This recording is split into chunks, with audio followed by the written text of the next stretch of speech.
Hai semuanya, semoga kabar Anda baik-baik saja. Terima kasih karena sudah memberikan support dan juga kesetiaan Anda untuk membangun channel ini. Di video kali ini, saya akan membahas tentang seberapa penting komponen cadangan untuk Indonesia. Sistem pertahanan menjadi hal yang sangat fundamental dan menjadi faktor utama bagi eksistensi sebuah negara. Jika sebuah negara tidak mampu mempertahankan diri terhadap berbagai ancaman yang datang dari dalam dan luar negeri, itu artinya negara tersebut gagal dalam mempertahankan eksistensinya.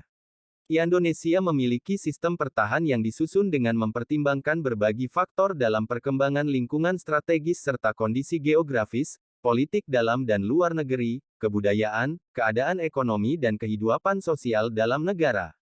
Sistem pertahanan Indonesia adalah sistem pertahanan semesta. Secara harfiah, sistem pertahanan semesta merupakan sistem yang melibatkan seluruh warga negara Indonesia sesuai dengan peran dan fungsi masing-masing. Pelibatan tersebut didasari dengan nilai cinta akan tanah air. Dalam buku Putih Pertahanan Indonesia, 2015 disebutkan, sistem pertahanan semesta memiliki 3 ciri utama yaitu kerakyatan, kesemestaan, dan kewilayahan yang melibatkan seluruh komponen. Bentuk pertahanan semesta dipersiapkan secara dini oleh pemerintah, dan diselenggarakan secara total, terpadu, terarah dan berlanjut. Terdapat 3 komponen dalam sistem pertahanan negara, yaitu komponen utama, komponen cadangan, dan komponen pendukung.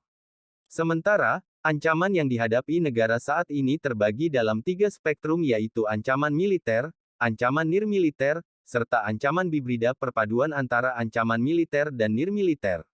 Jika ancaman yang datang adalah ancaman militer maka yang menjadi komponen utama untuk menghadapi ancaman tersebut adalah militer dan yang menjadi cadangan adalah non-militer.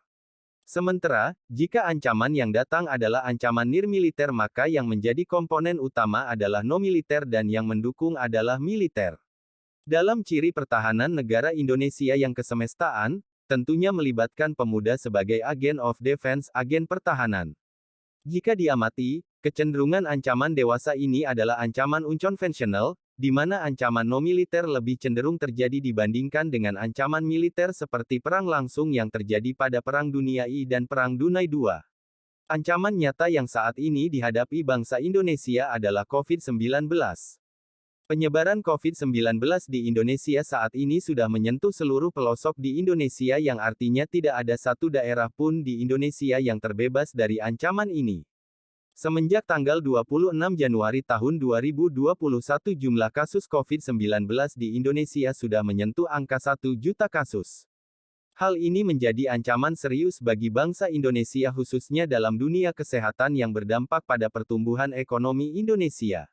Selain itu, ancaman nyata lain yang mengancam Indonesia adalah perkembangan industri 4.0 juga telah mengubah dimensi ancaman siber.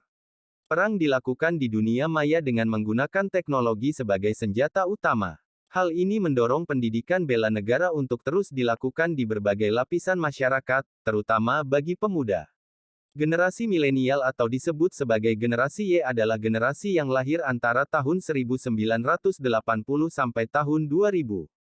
Dengan begitu, yang disebut sebagai generasi milenial saat ini berada pada kisaran umur 19 sampai 38 tahun, jika dibandingkan dengan beberapa generasi sebelumnya yaitu Gen X lahir antara tahun 1965 sampai tahun 1980, Baby Boomers lahir antara tahun 1946 sampai tahun 1964, dan Silent Generation lahir antara tahun 1925 sampai